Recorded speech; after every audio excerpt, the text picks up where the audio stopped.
Hi, I'm Shailesh Maheshwari. I'm a graduate from St. Xavier's College, Kolkata, and I'm a chartered accountant. I did have my post-graduation work experience from EY, Bangalore.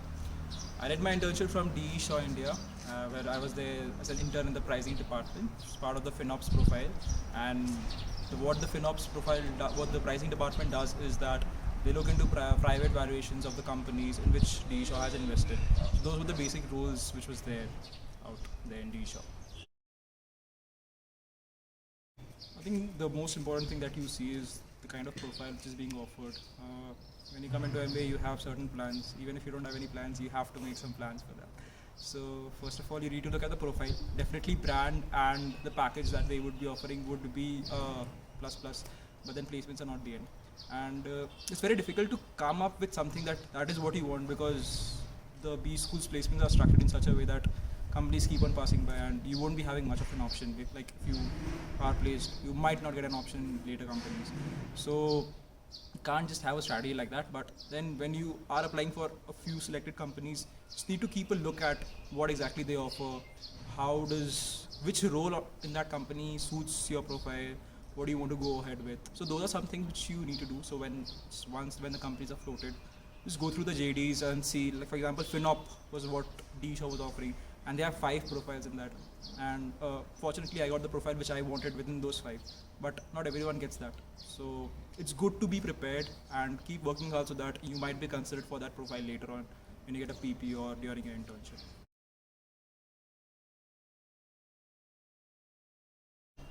The first thing was that you have to prepare for the exam, for the test that they have. So that's a little tricky. Then I had 3 rounds in fact, 2 technical and 1 HR. Pretty grilling all those rounds. So pretty grilling. So one of the things which DShaw looks into is that it doesn't matter who you are. They just walk through your CV and see whatever you are presenting, how confident and how well have you prepared with that. So be very thorough with your CV. Include pointers that you are very sure of. If you're not sure of something, probably you can skip those parts.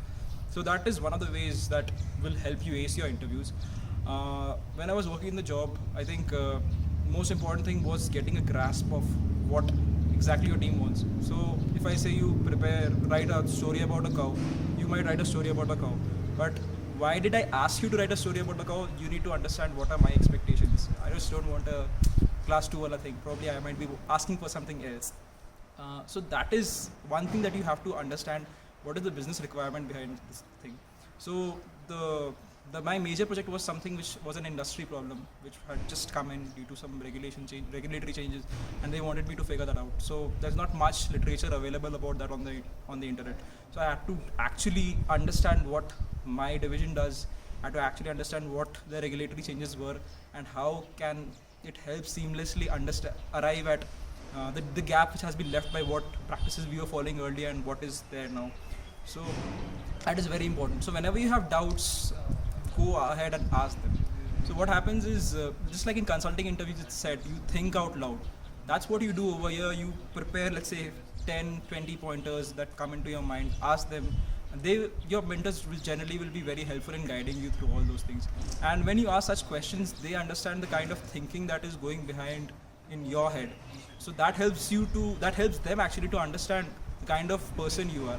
And while presentation that we do at the end of the internship, that holds a lot of weightage, but that holds only 20% of the weightage. 80% of the weightage happens when you are interacting with your mentor and they see the kind of work that you're doing, the way in which you are thinking, your problem solving abilities, and the way you're approaching it.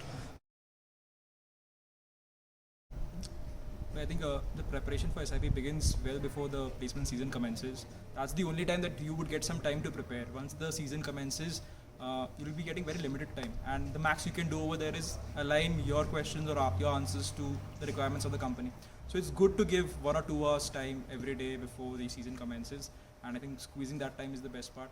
Once you are in the placement season, I think at that point of time, the best you can do is refresh with your HR questions and just look at the technicalities, whichever the JD asks for. Firstly, we had never expected things to go online, so adjusting to that was very different. So having past work experience, I knew how easy it is to just revolve your chair, ask your doubts, and get your queries clarified. So it was a little difficult, though my manager was very, like, just before the start of the internship, he had a call, he explained the project, and he made it very comfortable for me.